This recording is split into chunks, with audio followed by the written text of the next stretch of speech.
Okay, you've seen how in video 1 the approach we're going to take for getting out of the maze.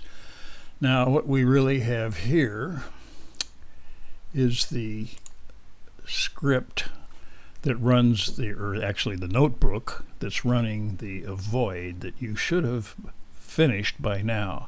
And it should look something like this. In fact, what I would encourage you to do is actually put this script in, which is called PythonMazeCode03, and then we will modify that and go through this process of building the maze. So the first thing I would do is we find this, and I actually have it here in my USB drive, but I've also built a thing called masters. You don't have to do that, so just keep it on your USB drive, that's fine.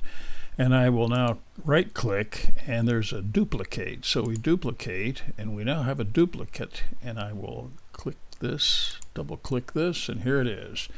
So this is the duplicate. Now unfortunately, until you set your cursor on it, you can't tell the difference between them. But what we want to do is right click, and we will rename this Maze01. This will be our first shot at it. And we'll rename, and sure enough, there it is. Okay, now there are a few things we need to do, but let's go back through the logic. Okay, first of all, this first cell here is just a markup cell, so we can see what we have, what are some of the commands we can use. And then here's where the thing starts, and this is going to be probably used for everything that you do. We'll start with the imports, and we've already discussed this in the avoid video, but we're importing libraries and giving them a name. So the E, T, and R refer to these libraries, and the G is where we instantiate, is the great word, huh? That we build the object of the GoPyGo3. Remember, this is not like Scratch where you have jillions of objects and sprites. There's only one. It's the GoPyGo. And the other thing is D, which is a distance sensor. So we have to instantiate that. And this is the way you do it. This is just a formality. But it has to be exactly like this. And remember, we talked about having a debug option in here, so that's nice. And we then have a starting time. And remember this, when you do time, this is it has the number of seconds since January 1, 1970. So you need to have a time 0 here. And time max is, I just set it to 30. This is going to control things. We could ask for input and so forth, but we're not going to do that. And then this is a variable for waiting, and I called it wait_sec. Okay, so we all know about this. All right, then the next step is to define a bunch of functions.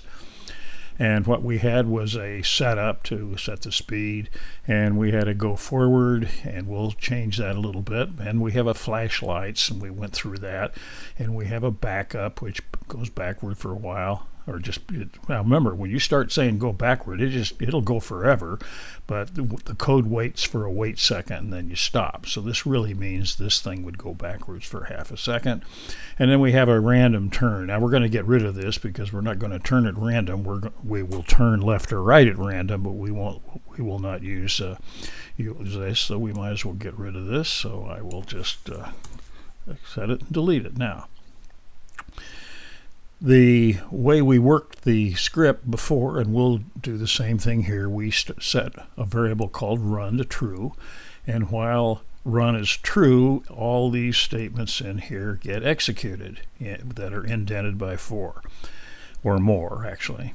And then what we do is we look at a time here, and if the elapsed time is greater than time max, we set the runner variable to false, which means the next time through it will fail, and the loop's over, and it will stop, and we print time expired. So okay, so this is where we are right now. So let's get thinking more about this, how we do the maze. Now, one of the things we need to do is introduce some new variables, and Let's stop here for a bit, and then we'll continue on.